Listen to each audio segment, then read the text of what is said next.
Kisah hidup Ferdy Sambo, dari lahir, sekolah, karir, hingga dipecat dari Polri. Kisah hidup Ferdy Sambo berakhir menyakitkan. Dia akhirnya disanksi pecat atau pemberhentian tidak dengan hormat PTDH setelah sidang banding menolak permohonannya pada Senin, tanggal 19 September tahun 2022. Ketua Sidang Banding Komisi Kode Etik Polri KKEP, Komjen Agung Budi Marioto bersama 4 hakim sidang banding secara bulat memutuskan Ferdy Sambo dipecat dari anggota Polri karena perbuatannya membunuh Brigadir Yosua, serta menghalangi penyidikan sebagai perbuatan tercela. Memutuskan permohonan banding saudara pemohon banding. Nama Ferdy Sambo. 1. Menolak permohonan banding pemohon banding. Ucap Komjen Agung Budi Marioto selaku Ketua Sidang Banding KEP, disiarkan lewat YouTube Polri TV. Tanggal 9 Februari tahun 1973, seorang bayi lahir di Kabupaten Baru, Sulawesi Selatan, 100 km di utara kota Ujung Pandang. Ujung Pandang adalah nama kota Makassar sebelum tahun 1999. Bayi laki-laki itu kemudian diberi nama Ferdy Sambo. Sambo adalah nama marga. Kebetulan dia dari keluarga Toraja. Masa pendidikan umumnya dihabiskan di kota Ujung Pandang. Kelak nama kota ini berubah menjadi Makassar. Ia memulai sekolah pada usia 6 tahun di SD Katolik Mamajang, Ujung Pandang pada 1979. Selama 6 tahun di bangku sekolah dasar, ia kemudian masuk ke SMPN 6 Ujung Pandang pada 1985 sampai 1988. Saat menimba ilmu di SMPN 6 Ujung Pandang, Ferdy bertemu Putri Chandrawati, gadis keturunan Bali yang merupakan anak Jenderal TNI. Mereka pun menjalin cinta monyet tentunya. Mereka sudah dekat sejak di SMPN 6 itu, kata Ramla Abdullah, pengurus Ikatan Alumni SMPN 6 Makassar. Tahun 1988, Ferdy dan Putri lulus SMP. Mereka melanjutkan pendidikan di sekolah favorit di Ujung Pandang kala itu, yakni SMAN 1 Ujung Pandang dari 1988 hingga 1991. Kini disebut SMAN 1 Makassar atau Semansa Makassar. Andi Amiruddin Palawaruka, teman sekolahnya mengingat Pepi, nama panggilan Ferdy Sambo, sebagai anak yang baik. Ia mengenal Ferdy yang aktif di ekstrakurikuler Taekwondo, dia dikenal baik dan cerdas. Disiplin juga, kenang Amiruddin. Hubungan antara Ferdy dan Putri masih berlanjut hingga SMA. Tapi, Agus Salim Narwis mengingat, hubungan Ferdy dan Putri renggang setelah Ferdy lulus sebagai Taruna Akpol pada 1991. Sedangkan Putri melanjutkan pendidikan sebagai dokter gigi. Dalam hitungan 3 tahun, Ferdy Sambo akhirnya resmi menyandang Inspektur Polisi 2 Ibdat setelah lulus Akpol pada 1994.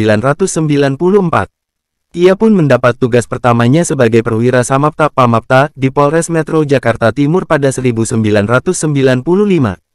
Hanya setahun menjadi Pamapta, dia pun mendapat kesempatan mendapat jabatan sebagai Kanit Buser Polres Metro Jakarta Timur pada 1996. Tugasnya adalah memburu para bandit di wilayah Jakarta Timur. Sepanjang tahun 1997 sampai 1999, dia sempat pindah tugas sebagai Kanit Resintel Polsek Metro Pasar Rebo dan Polsek Metro Cakung. Berkat prestasinya, jabatan Wakapolsek Metro Matraman pun dia sandang pada 1999, kemudian menjadi Wakasat Reskrim Polres Metro Jakarta Timur pada 1999 sampai 2001. Saat menjadi Wakasat Reskrim Polres Metro Jakarta Timur, Ferdy melangsungkan pernikahan dengan Putri Chandrawati, cinta pertamanya yang pernah terpisah, sempat terpisah karena pendidikan tapi kemudian bertemu kembali dan menikah, lanjut Agus Salim. Bersama Putri, Ferdy memiliki 3 anak kandung.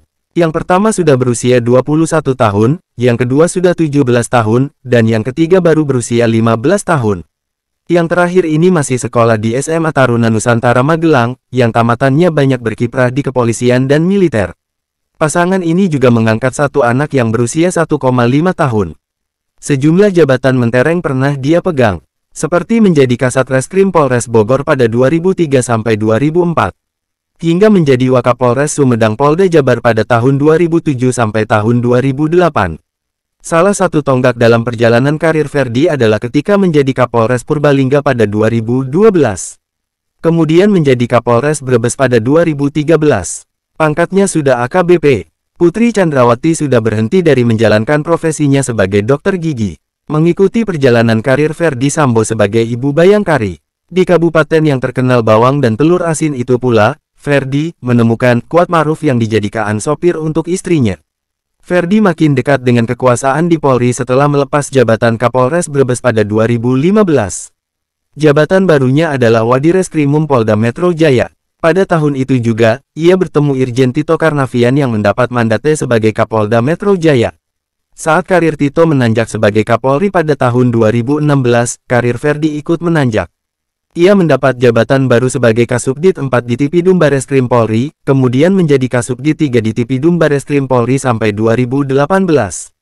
Momen yang paling menentukan karir Ferdi adalah ketika menjadi Koors Pripim Polri pada 2018. Dengan jabatan itu, dia menjadi orang yang paling dekat dengan Jenderal Tito Karnavian, sang Kapolri. Pangkatnya sudah kombes, kemanapun Tito pergi, Kombes Ferdi Sambo hampir selalu ada di sampingnya. Ketika Tito dijadikan sebagai Mendagri pada 2019, Ferdi tak kehilangan pegangan. Jenderal Idam Aziz yang menjadi Kapolri malah memberinya kepercayaan sebagai Dirtipidum Bareskrim Polri. Seiring dengan itu, Ferdi pun naik kelas sebagai perwira tinggi dengan jabatan Brigadir Jenderal Brigjen atau Jenderal Bintang 1. Bukan sekali Jenderal Idam Aziz memberi hadiah kepada Ferdi Sambo. Pada tahun 2020, dia mendaulat Ferdi Sambo untuk memegang jabatan sebagai Kepala Divisi Profesi dan Pengamanan Propam Polri. Dengan demikian, Ferdi telah layak menyandang Jenderal Bintang 2 bergelar Irjen Pol. Usia Ferdi masih 47 tahun kala menggaet pangkat Irjen. Dia pun menjadi Jenderal Bintang termuda. Dalam 26 tahun kariernya di kepolisian, dia telah menaiki 8 tangga kepangkatan, dari Ibda sampai Irjen Pol. Pada tanggal 6 Juli tahun 2022 malam, Ferdi merayakan ulang tahun pernikahan dengan putri di Magelang. Turut serta para ajudan dan pembantunya. Sehari kemudian, pagi-pagi, Ferdi pergi dari rumah di Magelang kembali ke Jakarta, sang istri baru menyusulnya tanggal 8 Juli tahun 2022. Berangkat pagi bersama para sopir dan ajudan, Putri Chandrawati tiba di rumahnya di Jalan Saguling, Jakarta Selatan. Di rumah pribadi Jalan Saguling, anggota rombongan dites swab. Setelahnya, mereka bergeser ke kompleks rumah dinas Polri, Duren 3, yang berjarak hanya 400 meter. Di rumah dinas itulah, Brigadir Yosua atau Nofriansyah Yosua Huta Barat, ajudannya ditembak mati. Ferdi membuat skenario, istrinya dilecehkan Brigadir Yosua, hingga terjadi baku tembak antara Barada Richard Eliezer dengan Brigadir Yosua. Ia perintahkan pula sejumlah bawahannya di Divisi Propam Polri dan loyalisnya Polres Jakarta Selatan, Polda Metro Jaya, hingga di Tipidum Bareskrim Polri, untuk membantu skenario pelecehan seksual dan tembak-menembak. Segala barang bukti yang dapat mencium skenarionya dibersihkan, termasuk CCTV. Anak buahnya ikut dikirim ke rumah duka di Jambi agar tidak membuka peti jenazah. Tapi, bangkai tetaplah bangkai. Aroma tercium juga. Skenario yang sudah dikarang dengan segenap upaya dengan melibatkan anak buah dan anteknya terbongkar juga. Dari keluarga membeber banyaknya kejanggalan. Presiden Jokowi sampai 4 kali meminta agar kasus penembakan Brigadir Yosua dibuka secara transparan. Menko Polhukam Mahfud MD terus menekan. 10 hari, atau tanggal 18 Juli tahun 2022, setelah peristiwa kematian Brigadir Yosua, Kapolri Jenderal Listio Sigit Prabowo menonaktifkan Ferdi Sambo dari jabatan Kadif Propam Polri. Pada tanggal 4 Agustus tahun 2022, Ferdi Sambo resmi dicopot dari jabatan Kadif Propam Polri. Kemudian pada tanggal 9 Agustus tahun 2022, ia ditetapkan sebagai tersangka pembunuhan Brigadir Yosua. Tim khusus telah memutuskan, menetapkan saudara FS Ferdi Sambo sebagai tersangka, ucap Jenderal Listio Sigit Prabowo di hadapan para jurnalis Selasa sore. Tidak berhenti di sana, sang istri, Putri Chandrawati juga jadi tersangka pada tanggal 19 Agustus tahun 2022. 3 orang lagi jadi tersangka pembunuhan. Total 5 orang. Begitu juga para bawahan dan loyalisnya yang membantu menghalangi penyidik jadi tersangka. Total ada 7 orang jadi tersangka, termasuk Ferdi, nasibnya di kepolisian juga di ujung tandung. Pada tanggal 26 Agustus tahun 2022 dia divonis pecat dari kepolisian. Upaya banding yang dia mohonkan pun ditolak pada Senin, tanggal 19 September tahun 2022. Mulai tanggal 19 September tahun 2022, dia pun secara resmi bukan anggota Polri. Pangkat Jenderal Bintang 2, Inspektur Jenderal Polisi Irjen Pol pun ikut dilucuti. Dia kini sudah menjadi orang biasa, dengan pangkat baru yang masih tersisa, tersangka, kelak jadi terdakwa, dan bisa jadi terpidana bila pengadilan menyatakan dia terbukti membunuh ajudannya, dan menghalangi penyidikan. Profil Irjen Pol Verdi Sambo, nama, Verdi Sambo tempat tanggal lahir, Kabupaten Baru, tanggal 9 Februari tahun 1973. Istri, Der. Putri Chandrawati anak, 4 pendidikan umum, SD Katolik Mamajang, Makassar tahun 1979 sampai tahun 1985 SMPN 6 Makassar tahun 1985 sampai tahun 1988 SMAN 1 Makassar tahun 1988 sampai tahun 1991 Universitas Borobudur, Jakarta tahun 1996 sampai tahun 2000. Pendidikan Kepolisian, Akpol tahun 1991 sampai tahun 1994 Dikjur Padasar Reserse, 1995 Dikjur Palan Reserse Narkoba, 1999 Kursus Intensif Bahasa Inggris KIBI PTIK 2001 PTIK tahun 2001 sampai tahun 2003.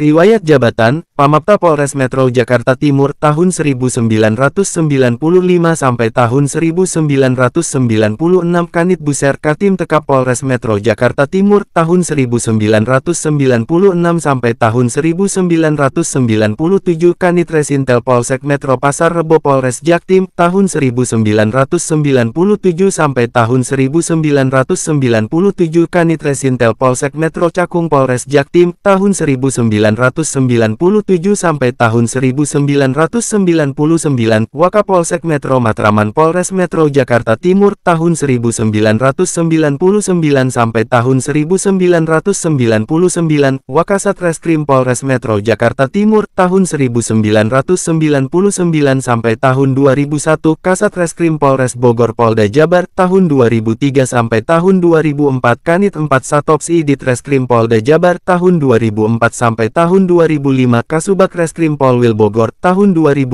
sampai tahun 2007 Wakapolres Sumedang Polda Jabar tahun 2007 sampai tahun 2008 Kasiaga Ops Birups Polda Metro Jaya tahun 2008 sampai tahun 2009 Kasat Veranmor di Treskrimum Polda Metro Jaya tahun 2009 sampai tahun 2010 Kasat Reskrim Polres Metro Jakarta Barat tahun 2010 sampai tahun 2012 Kapolres Purbalingga tahun 2012 sampai tahun 2013 Kapolres Brebes tahun 2013 sampai tahun 2015 Wadireskrimum Polda Metro Jaya tahun 2015 sampai tahun 2016 Kasubdit 4 di Tipidum Bareskrim Polri 2016 Kasubdit 3 di Tipidum Bareskrim Polri tahun 2016 sampai tahun 2018 Koors Pripim Polri tahun 2018 sampai tahun 2019 Dirtipidum Bareskrim Polri tahun 2019 sampai tahun 2020 Kadif Propam Polri tahun 2020 sampai tahun 2022 Pati Yanma Polri 2022 dipecat dari Polri 19 September